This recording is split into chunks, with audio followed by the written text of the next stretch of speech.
퍼스토터 김주애가 수령의 후계자가 될 수 있나? 이걸 한번 보겠습니다.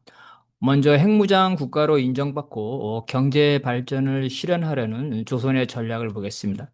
김정은의 딸 김주애는 2013년생으로 알려져 있습니다. 정보당국은 김정은에게 2016년생 아들이 있고 또한 2017년생 막내 아들이 있다고 추정하고 있습니다.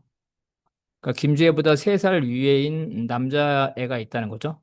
국내 정보 당국과 언론의 일부는 김주애가 후계자 훈련을 받고 있으며 향후에 후계자로 최종 결정될 가능성이 높다고 보고 있습니다. 물론 김주애가 후계자가 될 수 있지만 저는 일단 후계자가 될 수 없다는 근거들을 제시하고자 합니다.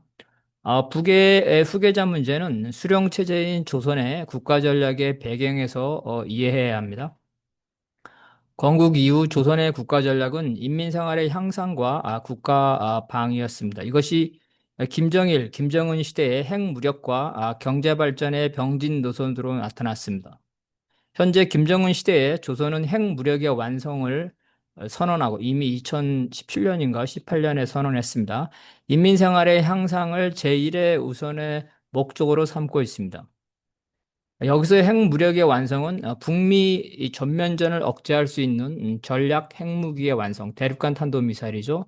이것뿐만 아니라 한반도에서의 제한 전쟁을 억제할 수 있는 전술 핵무기의 완성을 포함합니다. 여기서 전술 핵무기라면 이제 에, 남한에 있는 미군 기지 그리고 이제 그 국방부 뭐 청와대 이런 것이죠. 이러한 지휘부 혹은 뭐 미국이 개입할 때 미국의 항공모함에 대한 타격 이런 것들을 말한 거죠. 상당한 수준의 남한에서의 전쟁입니다. 조선이 미중러 수준의 핵무장을 발전시키는 것은 향후 과제이지만 현재 조선의 핵무력 가지고도 한반도에서 어떠한 형태의 전쟁도 억제할 수 있는 수준에 도달했다고 볼 수가 있겠습니다. 그러니까 북미 대결전이나 1950년 한국전쟁 같은 이러한 전쟁이 일어날 가능성은 없다는 거죠. 북의 핵무장에 의해서.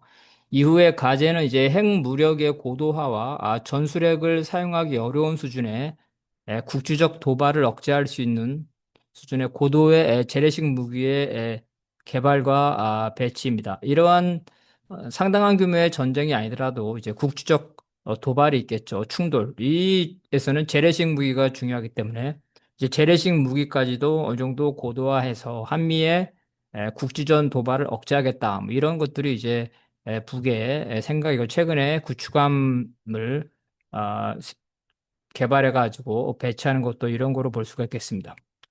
북은 국제사회로부터 미중로 수준의 정상적인 핵무장 국가로서 인정받고 싶어 합니다. 안정적인 핵무장의 요지는 북을 괴롭혀온 안보 문제를 근본적으로 해결하고 경제를 발전시킬 수 있는 버튼목입니다. 핵무기가 사실은 되게 효과적이죠. 재래식 무기에 계속 투자할 필요가 없기 때문에 나머지 국가 자원을 경제 발전에 쓰겠다는 겁니다. 북이 국제사회로부터 핵무장 국가로서 인정받으려면 북이 핵무기와 관련 핵심 기술을 다른 국가나 무장단체에 확산시키지 않고, 그렇죠. 핵의 비확산에 협조한다는 겁니다. 핵무력을 안정적으로 관리할 수 있다는 국제사회의 신뢰를 얻어야 됩니다. 뭐, 국가 체제가 불안정해서 국가가 갑자기 무너질 때 이런 핵무기죠. 이런 핵무기에 대한 관리 문제가 생기는데 국가 체제가 안정적이다. 이런 신뢰를 국제사회로부터 얻어야 된다는 거죠. 즉, 조선이 미중로 수준의 안정적인 정상국가라는 점을 국제사회에 인식시켜야 됩니다. 결국 조선의 최근의 핵심 전략은 정상국가를 안정화시키는 겁니다. 국제사로부터 조선이 핵무장의 정상국가로 인식되려면 무엇보다 핵무력에 대한 관리 능력을 인정받아야 됩니다. 또한 수령 체제를 민주집중제의 집단 지도체제 안에서 안정시켜야 됩니다.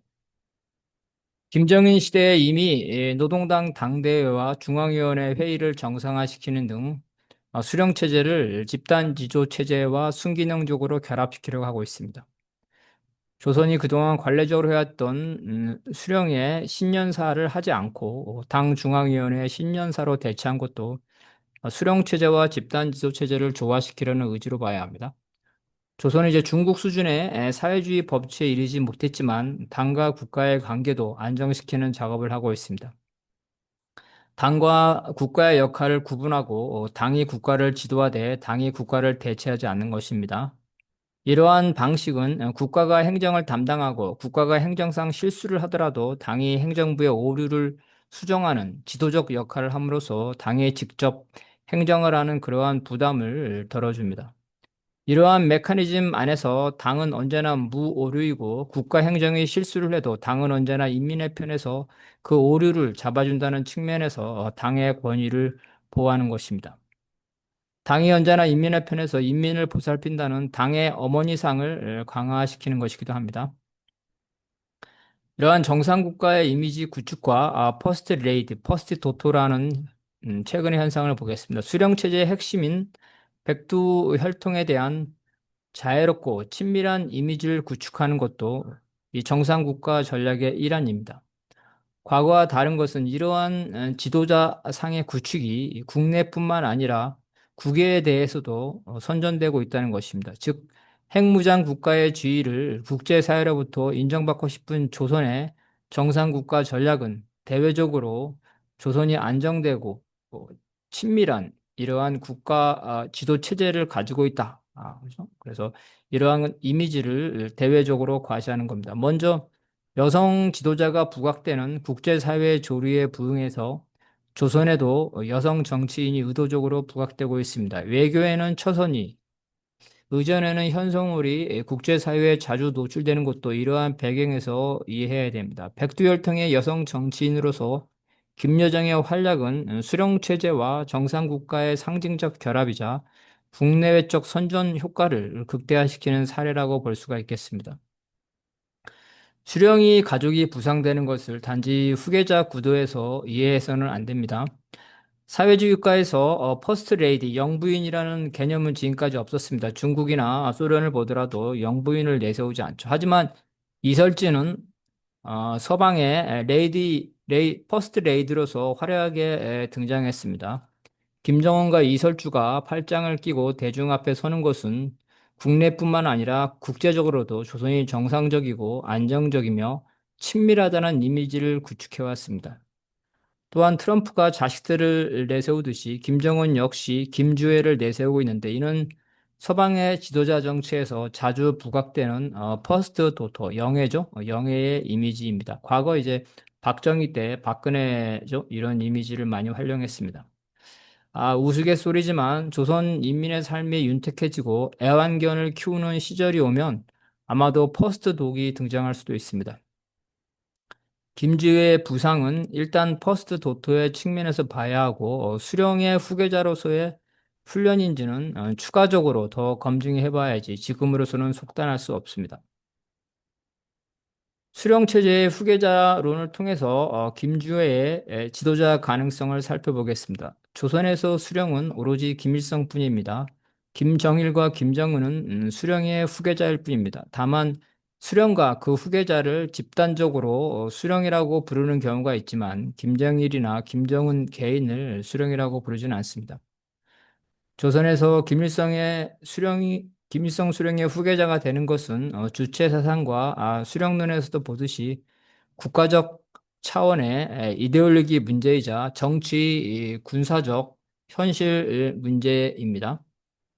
수령론에 따르면 후계자의 요건은 수령에 대한 충실성, 수령의 노선과 정책을 관찰해야 됩니다. 여기서 수령이라는 건 김일성을 말합니다.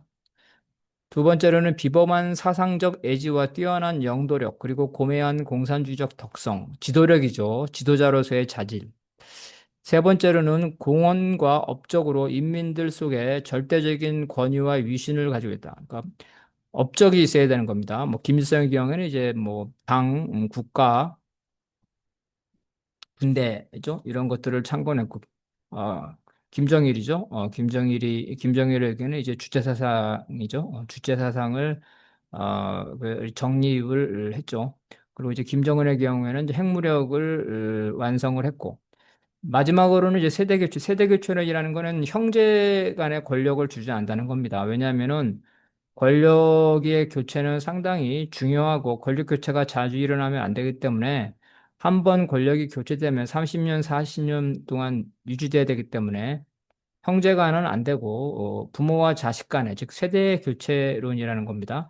여기서 세대 교체라는 것은 부모 세대와 자식 세대를 말하는 거지 혈연적인 세대를 말하는 것은 아닙니다. 따라서 김여정이 김정은의 후계자라고 판단하는 것은 그거는 잘못된 것이라고 볼 수가 있겠습니다.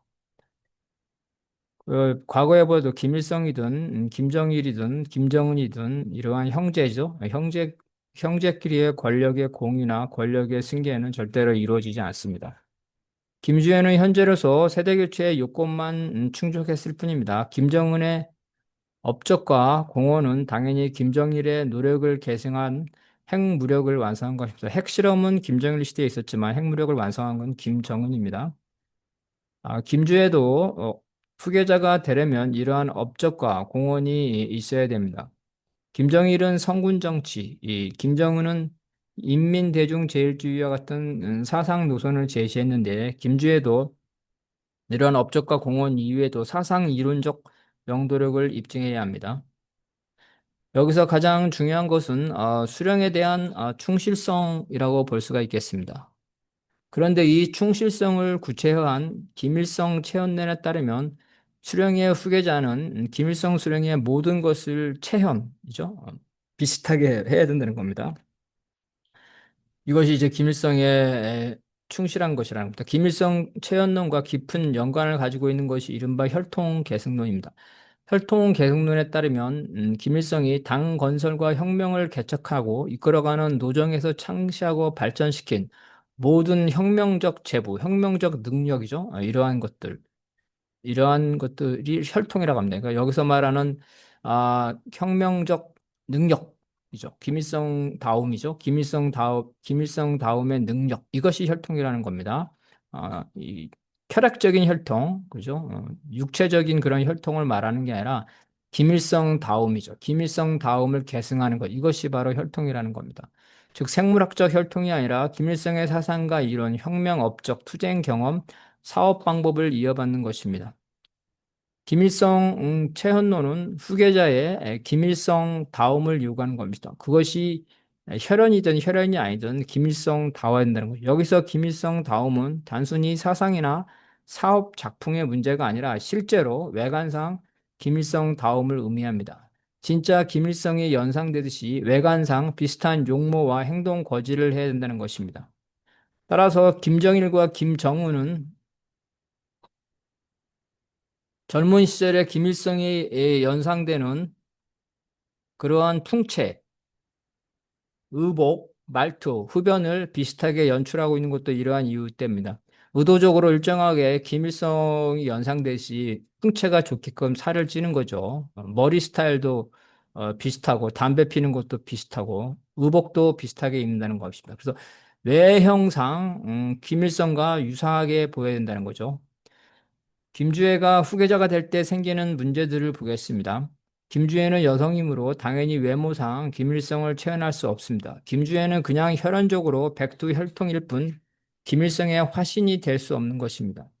김주애가 여성이기 때문에 수령의 후계자, 즉 북의 최고 지도자가 될 수 없다는 점은 바로 수령 체제가 조선의 가부장적인 문화를 반영한다는 점에서 더욱 확실해집니다. 스탈린 대원수가 소련 인민의 자애로운 아버지이듯이 조선에서는 수령은 인민의 아버지이고 노동당은 어머니입니다. 김주애가 수령의 후계자, 즉 최고 지도자가 된다면 여성이기 때문에 인민의 아버지라고 부를 수 없으니 당과 수령의 역할에 대한 이미지 구축에 지장을 주게 됩니다. 조선이 비록 사회주의 국가이지만 봉건 잔재에서 시작된 혁명이고 가부장제는 타파됐지만 남성 중심 문화는 정치, 군사, 문화예술에 아직도 깊이 남아 있습니다.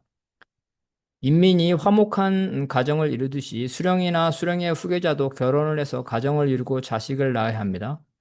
김주애가 최고 지도자가 된다면 인민의 모범이 되어야 하므로 결혼도 하고 자녀도 낳아야 됩니다.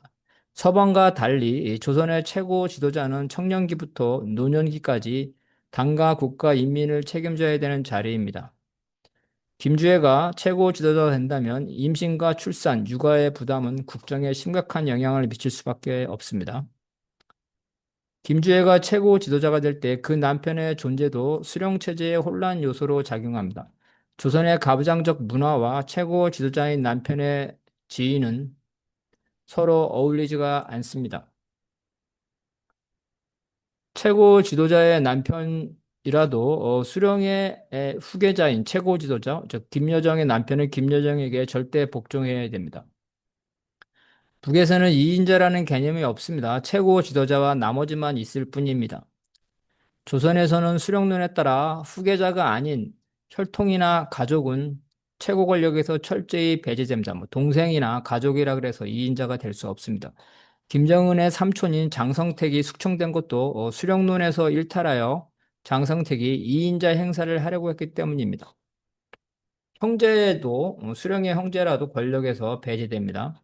설사 최고 지도자의 형제 자매를 하더라도 이른바 격가지라고 해서 잘라내는 것입니다. 유일한 이인자는 후계자인데 김주애의 남편이 김주애의 후계자가 될 수 없기 때문에 김주애의 남편은 이인자도 아니고 후계자도 아닌 이상한 지위가 되는 겁니다. 김주애의 남편을 유령 취급을 하자니 정상국가 이미지에 맞지 않고 퍼스트 젠틀맨으로 대외적으로 부각시킨다면 김주애의 남편이 김주애와 다른 파벌을 형성할 위험이 존재합니다. 김주애가 최고 지도자 될 때 남편의 역할이 국가적인 골칫거리가 될 수밖에 없습니다. 김주애가 후계자가 되려면 국정 운영 능력을 보여줘야 됩니다. 세대 교체론의 근거인 준비론에 따르면 후계자가 수령의 혁명 유업을 계승 완성시켜야 하기 때문에 수령의 생존 시에 결정돼 수령에 의해 일정 기간 육성되고 준비되어야 됩니다. 다시 말해서 김정은의 후계자는 김정은 시대에 훈련시킨다는 거죠. 그 이유는 첫째, 수령의 영도 밑에서 후계자의 영도 체계를 확실히 세울 수 있고, 아직은 후계자가 권위가 부족하니까 수령의 권위를 통해서 후계자의 지도력을 세운다는 겁니다. 둘째, 수령이 뜻하지 않게 퇴임한 다음, 여기 퇴임은 사실은 사망 이런 경우도 있죠. 이런 경우 다음 후계자를 추대하면은 수령의 영도가 일시적이나마 중단되고 후계 체제가 공고하지 못한 틈을 타서 권력 쟁탈을 노리는 등 야심가들이 준동할 수 있고 수령 후계자를 미리 준비하지 않고 수령이 갑자기 사망하면 전국이 혼란스럽다는 겁니다. 셋째, 능력이 있는 후계자가 수령을 직접 보좌함으로써 연로해진 수령의 노고와 심려를 덜어준다는 겁니다. 김주애도 역시 이러한 조건에 맞아야 될 것입니다. 현재의 김주애는 퍼스트 도토라는 역할 말고 상징적인 역할 말고 후계자로서의 역할이 전무합니다. 2013년생인 김주애가 10대 후반 혹은 20대 초반이 돼야 실질적으로 김정은의 역할을 일부 분담할 수 있을 것입니다. 김주애는 아직까지 퍼스트 도토라는 역할만 할 수 있을 뿐이고 김주애가 후계자가 될 징조는 아마도 최소한 5년 후에나 알 수 있습니다. 만약 김주애가 10대 후반 이후 국정 운영 능력을 보여주고 혁혁한 공로를 쌓아 김정은의 후계자가 된다면 이는 어떤 의미를 갖는 것일까요? 무엇보다도 남성 중심의 수령 체제와 가부장적 문화에 엄청난 충격을 주는 것입니다. 수령론과 그에 따른 김일성 체언론 등 북의 국가 이데올로기 일부를 수정해야 됩니다. 조선에서는 백두혈통의 권력 상속이 아니라 백두혈통 다음에 백두혈통의 그러한 품성이라든지 능력이라든지 이런 거를 물려받은 그러한 권력 승계라고 주장해 왔는데 김주애가 최고 지도자가 된다면 능력과 업적을 과시한다 하더라도 이러한 가부장적인 문화에 있는 수령체제, 주체 사상의 엄청난 변화라고 볼 수가 있겠습니다.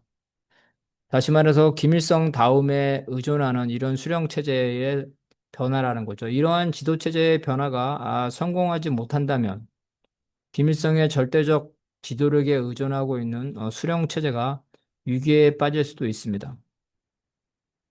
북이 다양한 후계 선택을 할 수 있는 남북미의 평화 구축이 절실하고 남한에서 바로 이러한 운동이 있어야 된다. 평화 구축 운동이 있어야 된다를 얘기해 보겠습니다.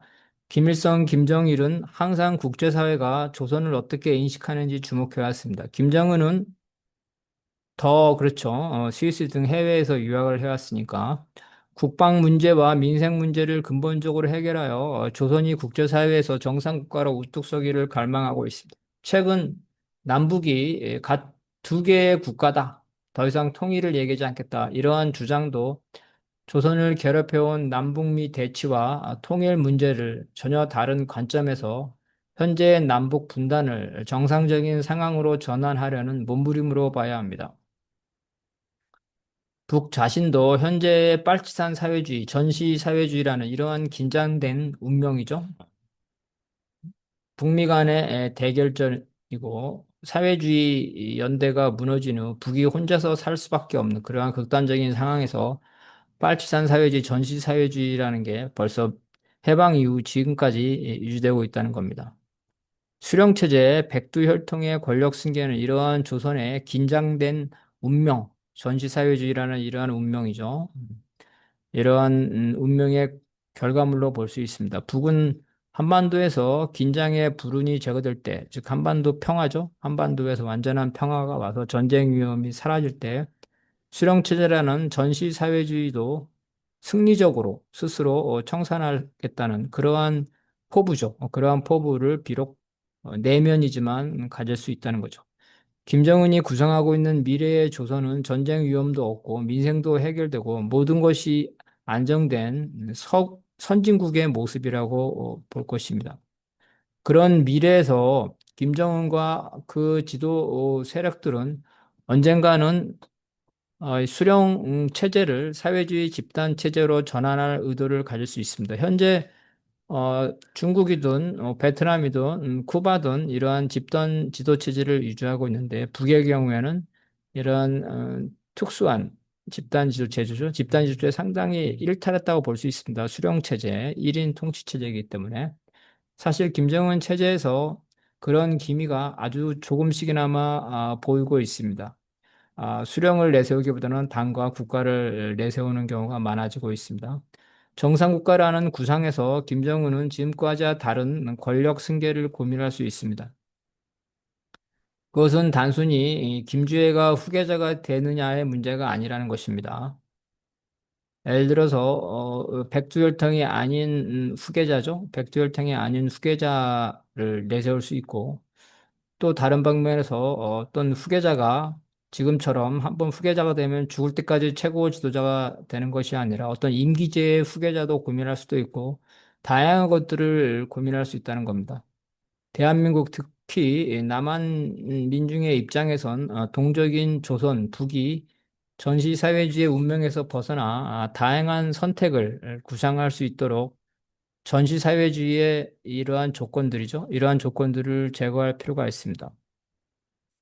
한국이 미국의 정치 군사적 지배에서 완전히 해방되고 남북 동족 간의 전쟁 위험이 사라지고 미군이 한반도에서 철수한다면 남북미 대치가 끝난다면 조선은 더 이상 빨치산 전시 사회주의를 유지할 필요가 없게 되겠죠. 조선은 이 경우에 정상국가의 다양한 길을 선택할 수 있는 그런 기회를 얻게 됩니다.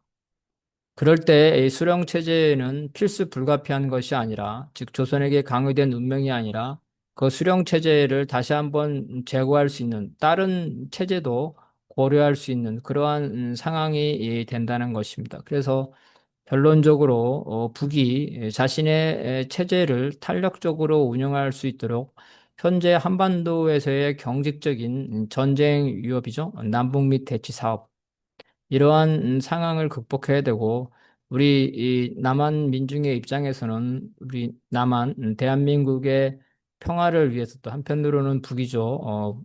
북과의 남북 교류와 또 길게 가면은 평화 공존 혹은 통일을 위해서라도 북이 좀 더 탄력적이고 어, 그러한 사회로 바뀔 필요가 있는데 북이 이러한 경직된 사회에서 다른 사회로 전환할 수 있는 선택이 가능하도록 우리는 이 한반도의 이러한 전시 상황이죠. 냉전 상황을 외세 의존적 상황을 극복해야 된다. 이것이 이제 우리가 그 북의 권력 승계에 있어서 우리 남한 민중들이 해야 될 과제라고 볼 수가 있겠습니다.